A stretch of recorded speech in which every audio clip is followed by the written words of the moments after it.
Welcome, everybody, to the Living Your Career Show. My name is Roisin Duffy.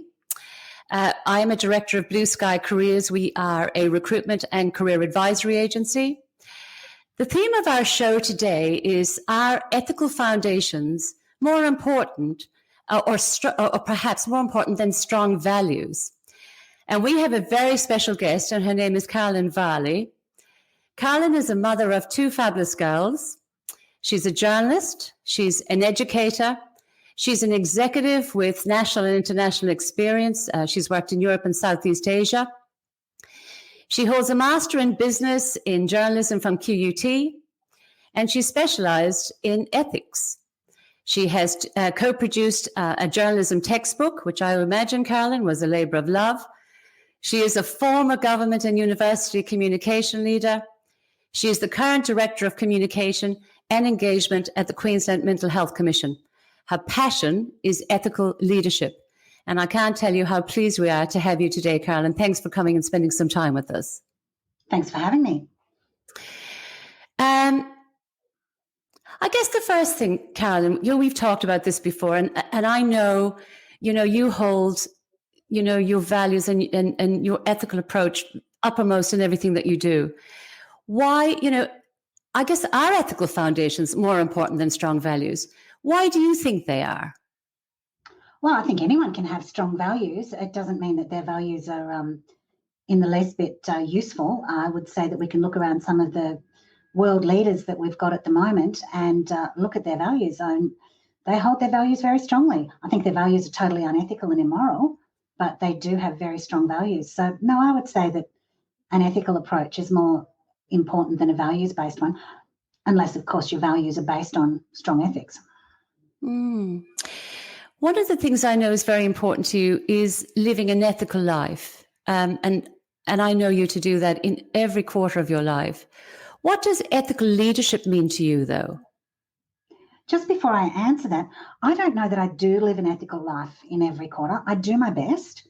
But, I would be an absolute fraud to suggest that I don't slip up. Of course, I slip up all the time, both at work and in my personal life. I think that it's more important to try than to actually, it would be more important to succeed, but I think that's a big ask for anybody. And now I've completely lost what you asked me. My question was ethical leadership. What does it mean to you? We've talked about some of the political leaders around the world at the moment. Perhaps they have their own set of values. We may not necessarily agree with them. But I guess it's the ethical standards that we're talking about today. What does it mean to you to be an ethical leader?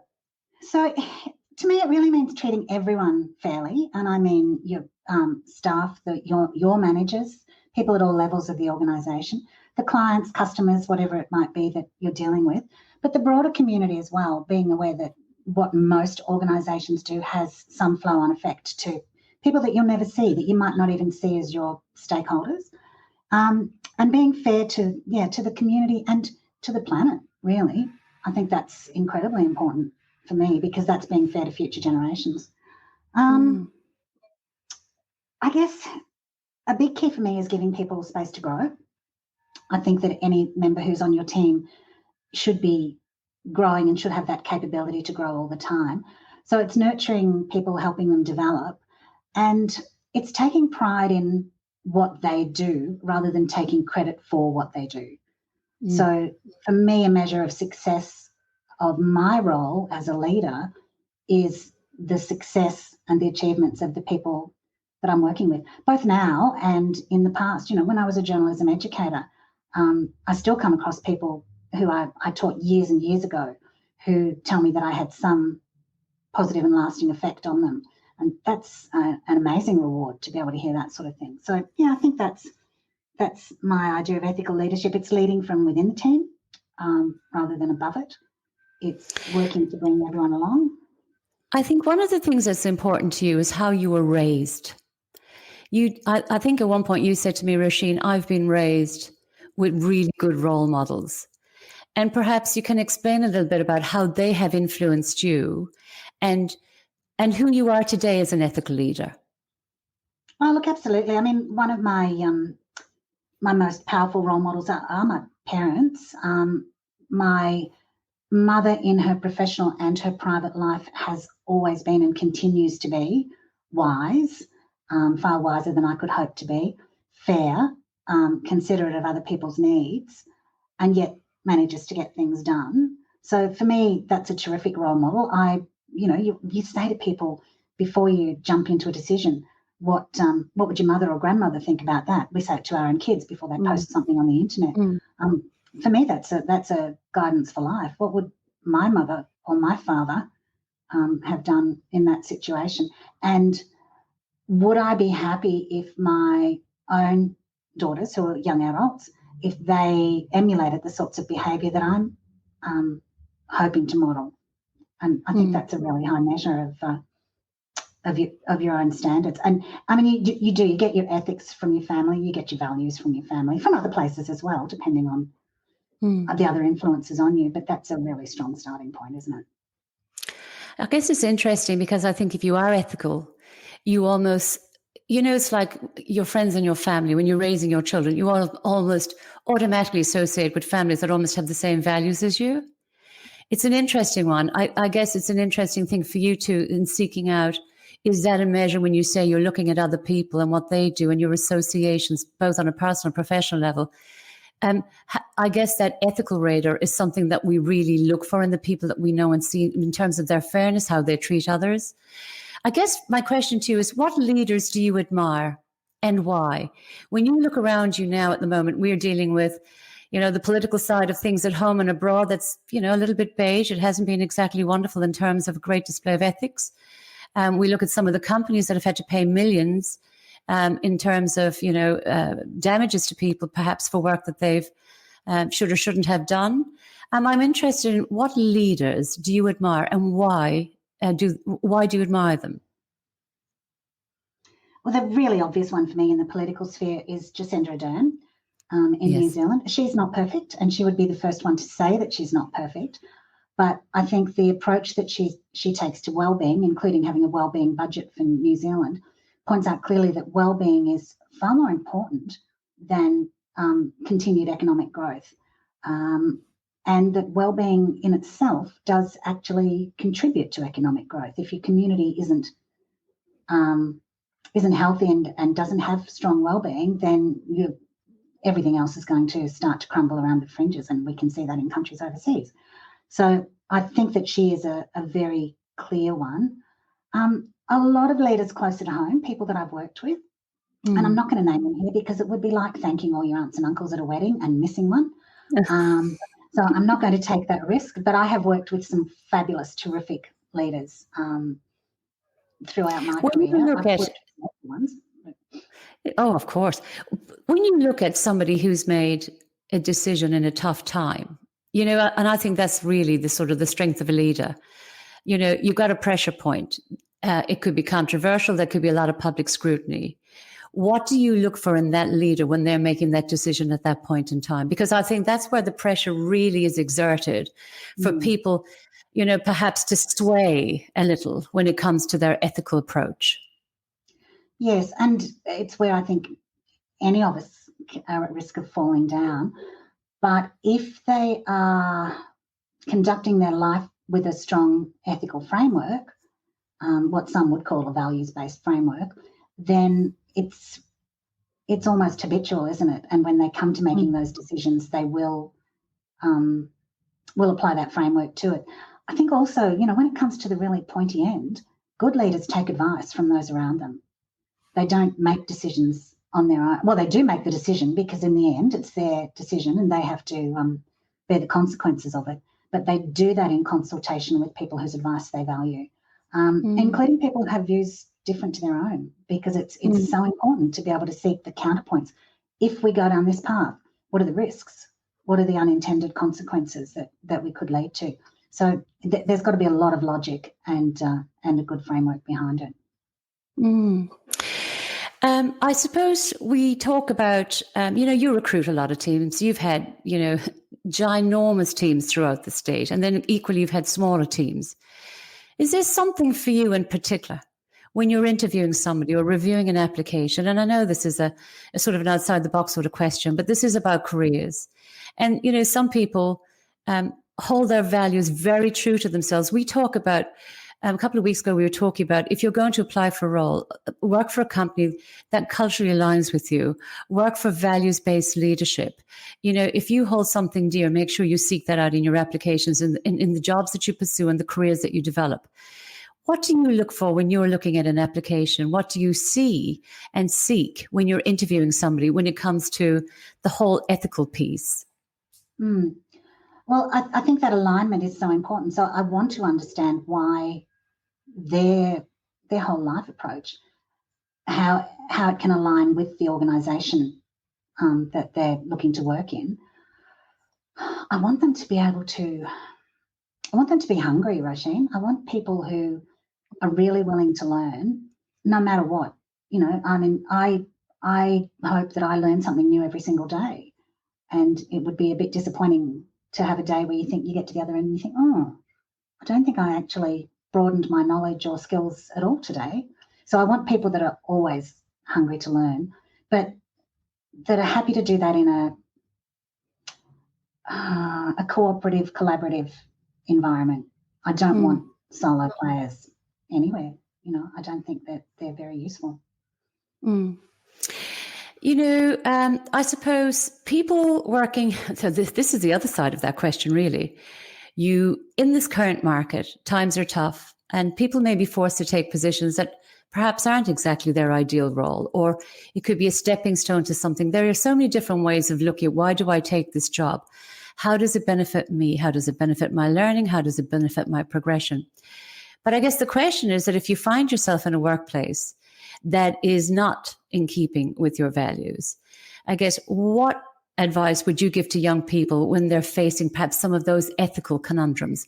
What would you say to them? Yeah. And it's so true, isn't it? You can't always choose. You can't always have your dream job. And you will, during your career, find yourself in jobs that really have the potential to make you miserable, but you can't not be there because you kind of need to feed yourself and your family. Absolutely. In those circumstances, I think that you need to take the pulse of the people to whom you're reporting, to take the pulse of the organisation, and wherever possible, give frank and fearless advice where you think that it's appropriate. If you see something that you think is damaging people, damaging the country, the company, that's not useful, then hopefully you can call it out.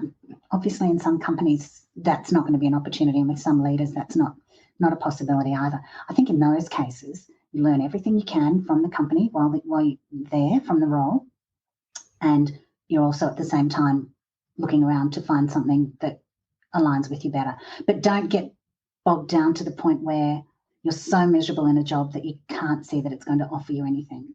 If you're stuck there, learn while you're there. I think there's always that thing when you're coming up through the ranks and you sort of feel like, and this is looking at managers and leaders, there are things that you see that are happening that you don't particularly approve of. And I think there is that fear. I think with ethics comes a level of fear that people are actually concerned, if I open my mouth, that's me, I'm finished. And I'm just wondering how people can broach those conversations without putting it all on the line. You're saying, obviously, in your heart, it doesn't take much to figure out if you're coming to work of a day and you don't want to go there and you feel compromised in that work. Not everybody has the opportunity to walk away, but that would be the plan. But if you felt that you should say something, if you felt, how many young people do you and I know, and people coming through the ranks, and they're at work and they have this sense of, gosh, I really don't agree with this. This is not good. And but it's that thing that, it's a top-down culture. And if you say something, you're suddenly being obstructive, or you're being awkward, or you're being too fixed, or, all those certain attributes. There's a certain style of leadership. When people start to sort of front up and say, I'm not comfortable with this, there's a certain style of leadership that will push you down pretty quickly and push you to the side even more quickly. My question to you is, how would you broach? I mean, your first, if it's a good company generally, you could just find yourself in a bad function. How would you broach, if you were giving advice to young people out there that find themselves in that situation, what sort of strategies do you think would be useful for them to use before they decide, I need to move because this isn't good for me? That's interesting. If I don't move, the lights go off, just as you say, I need to move. We can still see you though, perfectly fine.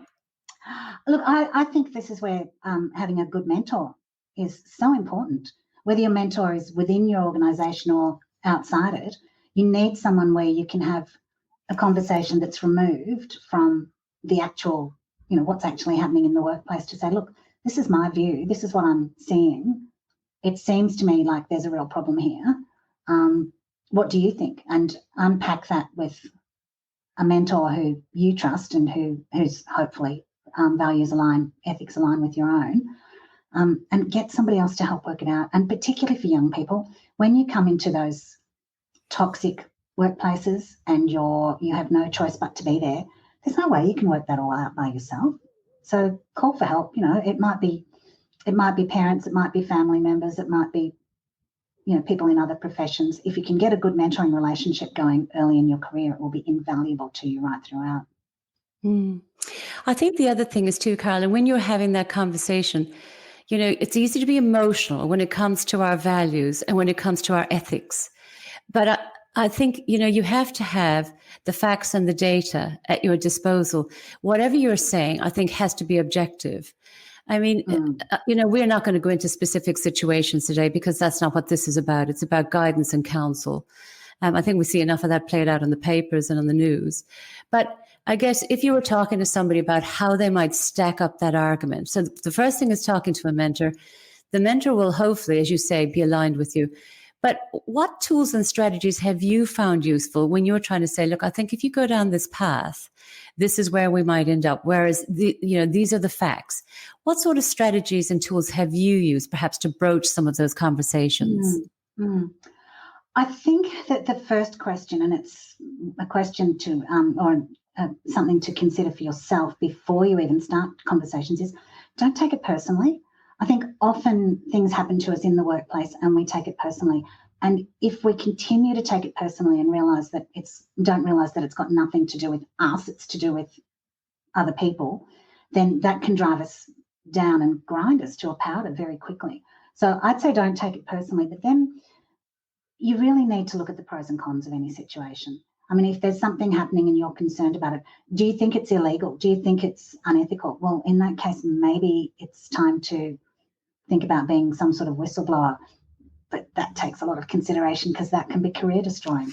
And has a lot of repercussions, as we've seen with those that were whistleblowers. I mean, that is such a vulnerable place to put yourself in. It really is. You have to see that as your last resort. Or whatever is happening is so egregious that it just has to stop. And, sometimes you do see people that literally have to, physically, figuratively, have to throw themselves under the bus to stop something awful happening. That does occur. But failing that, I mean, there's all sorts of tools out there, and I'd go back to something like the Potter box that helps you work out in various quadrants where you think things are sitting and what the issues might be.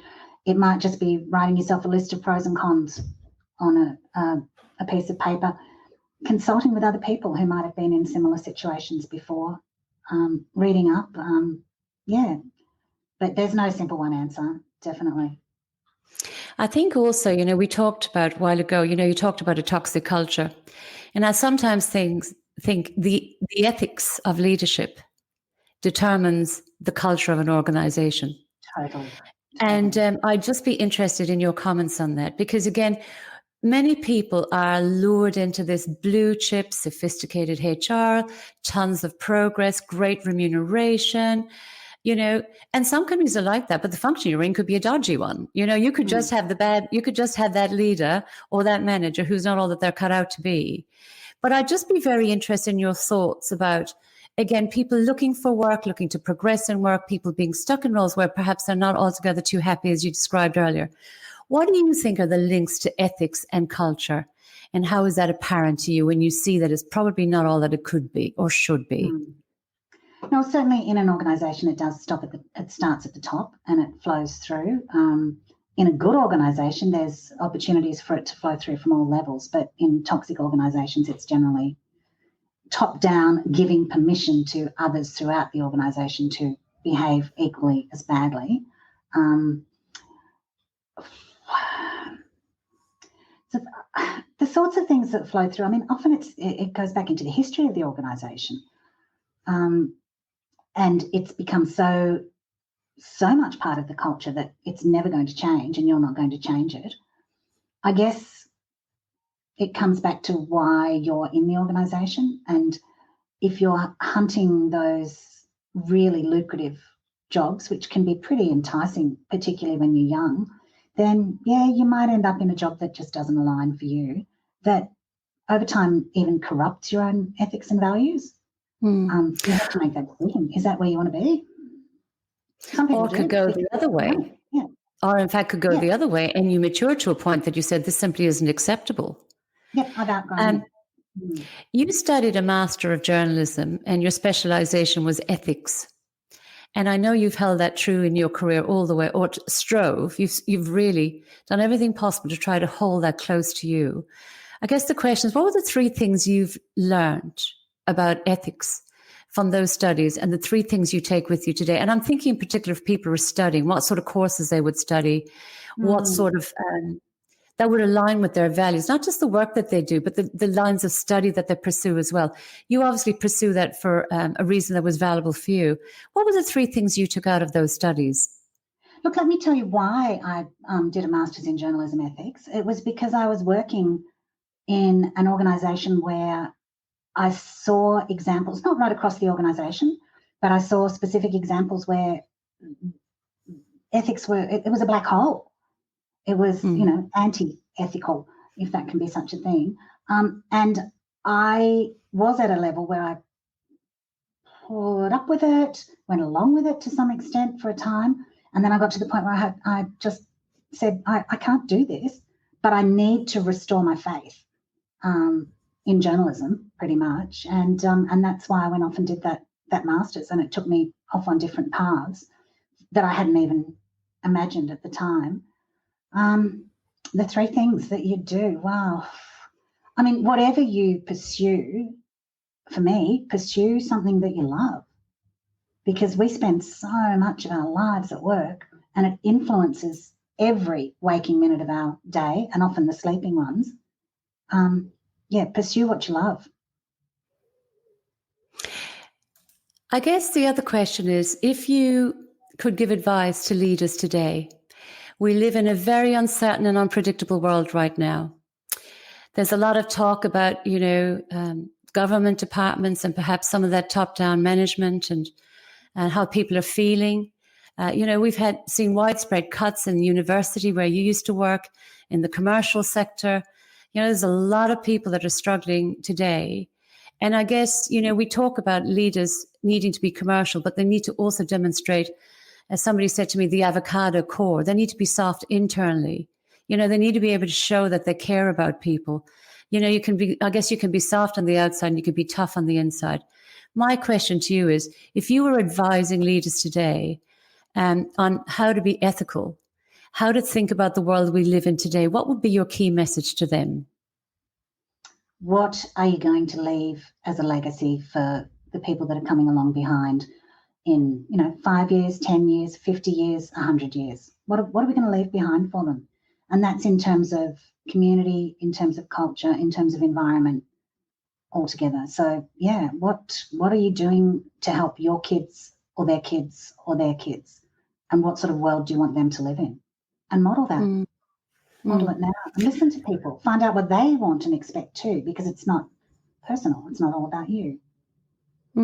That's absolutely right. And then there's, I guess the final question is really young people, people who are in the midst of their careers, people who are approaching retirement. Many, many people, COVID-19 has been unsympathetic to all and sundry. And we're approaching Christmas now, and then we're going to come into the new year. And I always call that the dust off the CV time.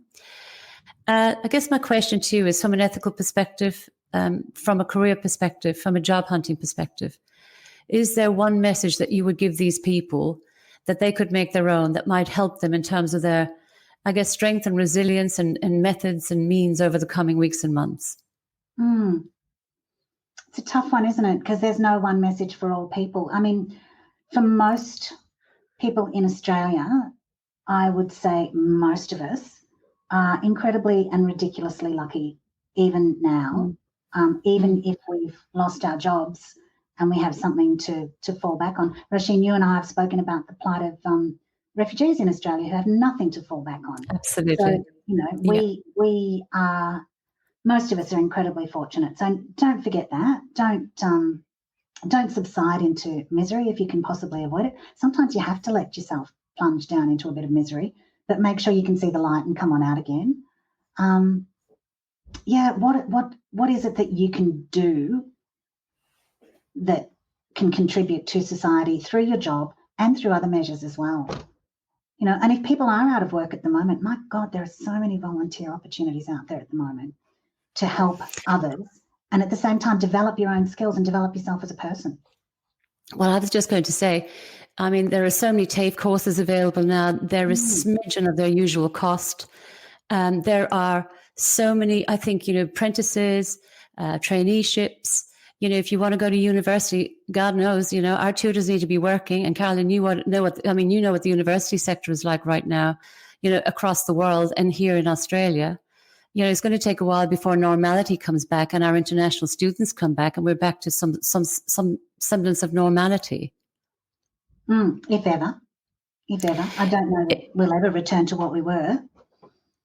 But you know, that I think that the pandemic certainly exposed a lot of weaknesses that were already there in workplaces and in society. And those of us that are fortunate enough to be able to sort of try to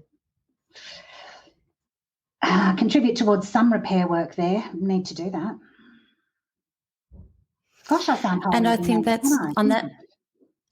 Well, not really. I think we're at that point where, you know, the world is considerably changed. Our own communities are considerably changed. The corporate and government sector, as we know it, is considerably changed. And I think, you know, I thought today's session with you was very timely because this is a period for leaders to take stock and to understand, you know, what fair, equitable, consistent leadership looks like. And to think about that as we approach 2021 and the challenges that we're facing 2021, to actually start thinking about who they are, what they are, and the value that they can bring, not just to the companies they work for, but the people that work for them, the broader stakeholders and community. Carolyn Varley, I just want to tell you, you are a wise lady, and it's an absolute pleasure to spend time with you today. So thank you very much. I think there is much for people to take on board and learn from today's conversation. And you and I will be revisiting other things in the future, but I'm very, very happy to have you on board. To everybody else who's been listening to our show today, tune in, take some note, hope some of this will help you. The Living Your Career show airs every Tuesday and Thursday at 12 o'clock. We have some fabulous guests for you to listen to. Carolyn, thank you. I really appreciate your time today, and we'll be talking soon. My pleasure, Roisin. I can't wait to see who might come out of the woodwork to tell you or me that I have behaved in ways that are unethical to them, because, you know, I've spoken to you a fair degree of imposter syndrome about this type of thing, but all we can do is try to do our best, yeah? You said to me, Roisin, I always strive. I try to be self-aware and I try to do what's right for people. And I think, you know, that's probably not a bad value system to start with. And look at where you are today. Plenty credibility, lady. Thank you so much. Appreciate your time. Thank you. Bye-bye. Bye.